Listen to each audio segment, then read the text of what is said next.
Wherever you go, whatever you do, throw a little at it. Omax, Vest and Briefs. இரண்டாவது முறை அமெரிக்காவின் 47வது அதிபராக பதவியேற்றதில் இருந்து அதிபர் டிரம்ப் நாள்தோறும் தனது சமூக ஊடக பக்கத்தில் சர்ச்சையான கருத்துக்களை பதிவிட்டு சர்வதேச அளவில் அதிர்ச்சியை ஏற்படுத்தி வருகிறார். இன்னும் சில நாட்களில் ஈரான் அணு ஆயுதத்தை தயாரித்துவிடும் என்று கூறி கடந்த பிப்ரவரி மாதம் 28ஆம் தேதி அந்நாட்டின் மீது அமெரிக்கா இஸ்ரேல் கூட்டுப்படைகள் தாக்குதலை தொடங்கியது. இந்நிலையில் 2 வார கால போர் நிறுத்தத்தை ஈரானும் அமெரிக்காவும் அறிவித்து பாகிஸ்தானில் இருதரப்பு பேச்சுவார்த்தைகளில் ஈடுபட்டனர். அணுசக்தி திட்டத்தை கைவிட ஈரான் மறுத்த காரணத்தால் சுமார் 21 மணி நேரம் நடந்த பேச்சுவார்த்தையில் எந்த முடிவும் எட்டப்படாததால் ஹார்முஸ் ஜலசந்தி உட்பட ஈரானின் துறைமுகங்களை அமெரிக்கா முற்றுகையிட்டது.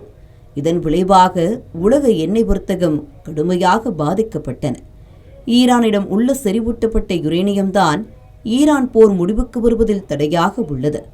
போர் தொடங்குவதற்கு முன்பு 60%க்கும் அதிகமாக செறிவூட்டப்பட்ட யுரேனியம் 400 கிலோவும் 20% பிளவுபடும் பொருள் சுமார் 200 கிலோவும் ஈரானிடம் இருப்பதாக கூறப்பட்டது.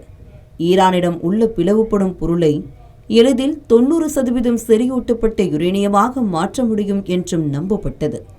2041க்குள் தனது அணுசக்தி மின்சார உற்பத்தி திறனை 20 ஜிகாவாட்டாக உயர்த்த திட்டமிட்டுள்ளதாக அறிவித்துள்ள ஈரான், யுரேனியத்தை செறிவூட்டுவது நாட்டின் மின் உற்பத்தி மற்றும் எரிசக்தி பாதுகாப்புக்கு தானே தவிர அணு ஆயுதம் தயாரிப்பதற்கு அல்ல என்றும் தெளிவுபடுத்தியுள்ளது.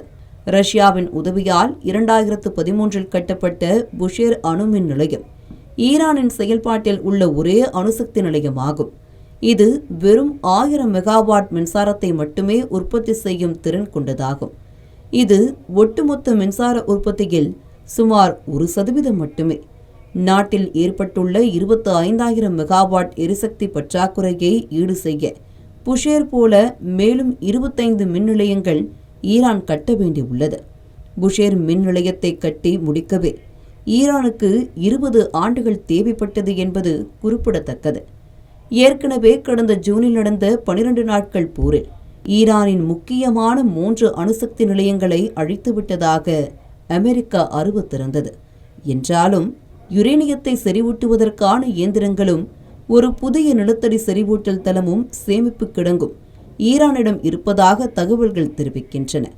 இந்நிலையில் கடந்த திங்கட்கிழமை ஈரானிடம் இருக்கும் அதிகப்படியான செறிவூட்டப்பட்ட யுரேனியத்தை ஏற்றுக்கொள்ள தயாராக இருப்பதாக அறிவித்த ரஷ்யா, இது அமெரிக்கா ஈரான் அமைதி ஒப்பந்தத்தின் ஒரு பகுதியாக இது இருக்கும் என்று தெரிவித்திருந்தது.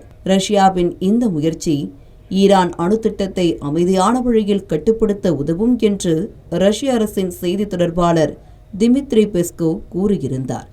தொடர்ந்து ஈரான் மீண்டும் பேச்சுவார்த்தைக்கு முன்வருவதாகவும், ஆனால் அமெரிக்கா தொடர்ந்து ஈரானின் அணுசக்தி திறனை முடக்குவதில் உறுதியாக இருப்பதாகவும் அதிபர் டிரம்ப் தெரிவித்திருந்தார்.